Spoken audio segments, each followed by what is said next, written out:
Halo guys, jumpa lagi di Ruang Senja ID. Pada kesempatan kali ini kita kedatangan HP Poco X3 NFC yang dimana HP ini tuh launching pada tahun 2020 pada sekitaran bulan September. Jadi HP ini sudah berjalan kurang lebih 2 tahun. Apa saja untuk kekurangan dan kelebihan Poco X3 NFC ini dan bagaimana performanya di tahun 2022? Saya akan bagikan pengalaman selama pemakaian kurang lebih 1 minggu memakai Poco X3 NFC ini. Kita langsung aja ke reviewnya guys.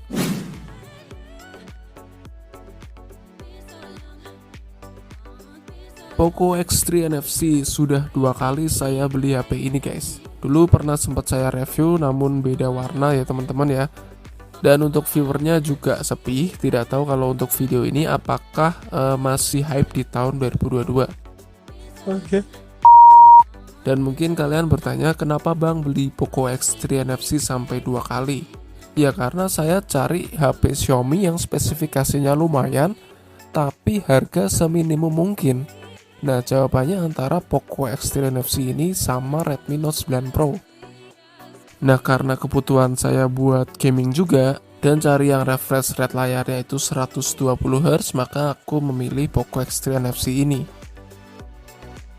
Nah jadi untuk keunggulan Poco X3 NFC ini kan memang untuk rasio menyegarkan layarnya itu bisa diganti ke 120Hz, yang dimana jika dibuat scrolling sosial media ini tuh nyaman sekali. Namun untuk tipe layarnya Poco X3 NFC ini menggunakan tipe IPS LCD dengan support HDR10, yang dimana untuk warna layarnya ini ya menurut saya cukup oke di range harga bekas sekitar 2 jutaan.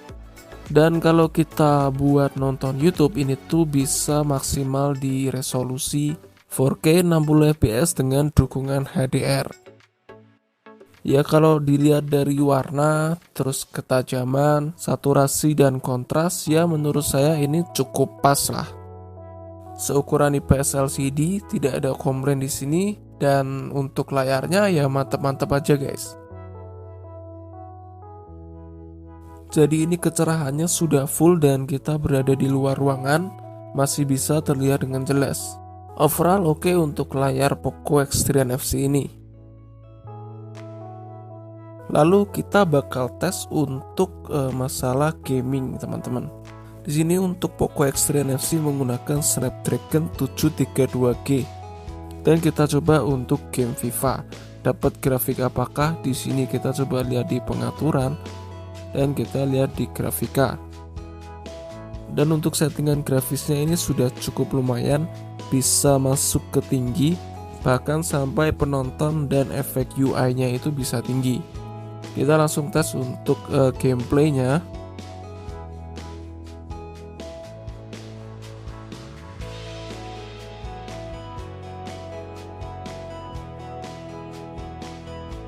Jadi saya itu jarang bermain FIFA, tapi di sini kita akan coba untuk lihat gameplaynya, apakah ada stutter atau lag di sini.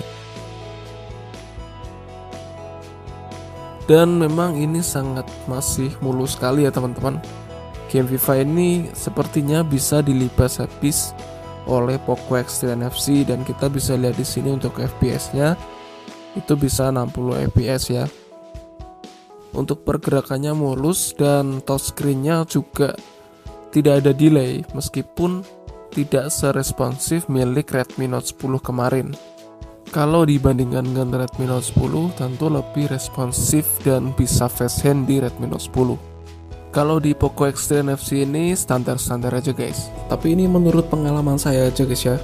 Tapi overall nyaman dengan layar luas yang seperti ini. Menurut saya Poco X3 NFC ini masih layak banget kalau dipakai gaming di tahun 2022.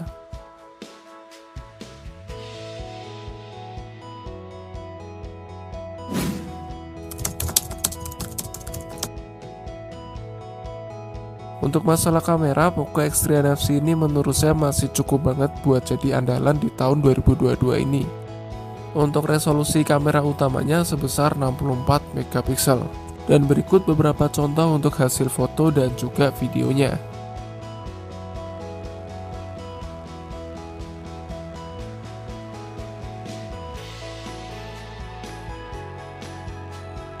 fotonya detail, HDR-nya juga dapat, dan menurut saya dengan harga segini sangat recommended sekali untuk Poco X3 NFC ini dijadikan fotografi.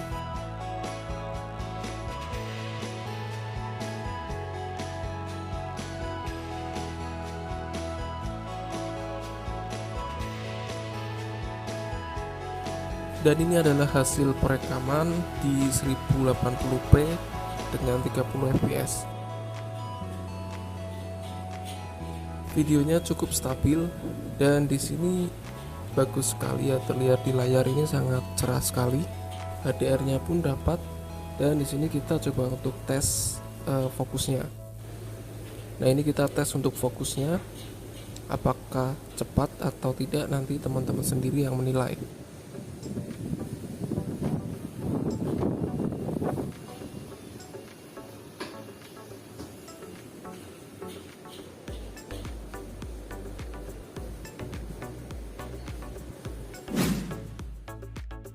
Lalu untuk masalah baterai, Poco X3 NFC ini menurut saya masih cukup awet kalau digunakan sehari-hari. Berkapasitas 5160 mAh dan mendukung fast charging 33 watt, yang dimana bisa terisi penuh dalam waktu 1 jam lebih sedikit. Jadi tidak ada kendala dalam masalah baterai jika memakai HP Poco X3 NFC ini. Lalu di sini kita akan tes untuk multi touch-nya, dapat berapa multi touch di HP Poco X3 NFC ini. Dapat 10 multi touch ya guys untuk multi touch-nya. Dan di sini kita tes apakah ada delete touch atau ghost touch di sini. Aman teman-teman. Oke, jadi tidak ada kendala ya. Mantap. Lalu kita beralih ke bodi belakang teman-teman. Di situ untuk letak kameranya itu sedikit menonjol, jadi sangat rawan sekali ya untuk tergores. Misalnya saat kita letakkan di meja itu kan kadang kegesek-gesek guys ya. Jadi untuk solusinya tetap pakai soft case atau hard case biar tetap awet. Nah, contohnya seperti ini. Jadi untuk kamera belakangnya tetap aman. Oke, jadi kita masuk ke dalam tahap kesimpulan. Jadi apakah Poco X3 NFC ini masih recommended di tahun 2022? Untuk spesifikasi sebenarnya Poco X3 NFC ini masih layak sekali untuk dipakai di tahun 2022. Dari mulai chipset, baterai, fitur NFC, kamera itu masih sangat mumpuni sekali untuk kita pakai di tahun ini. Jika teman-teman mencari HP ini, saya sarankan sih mencari yang 128GB ya, karena yang 64GB itu saya rasa cukup nyesek untuk zaman sekarang. Sebagai contoh, ini punya saya install 3 game ya teman-teman ya, jadi sudah terpakai 36,7GB. Ini belum termasuk foto-foto saya atau video, lalu ada musik juga belum saya masukkan ke HP ini. Jadi intinya HP ini cocok buat fotografi, buat ngegame, buat sosial media, tapi tidak cocok buat kalian yang mencari body ramping, layar AMOLED, kamera selfie glowing. Itu nggak cocok guys ya. Dan mungkin segitu dulu dari Ruang Senja ID. Jika ada pertanyaan, teman-teman bisa komentar aja di kolom komentar. So, kali ini Ruang Senja pamit dulu, sampai jumpa di video berikutnya. See you next video and bye-bye.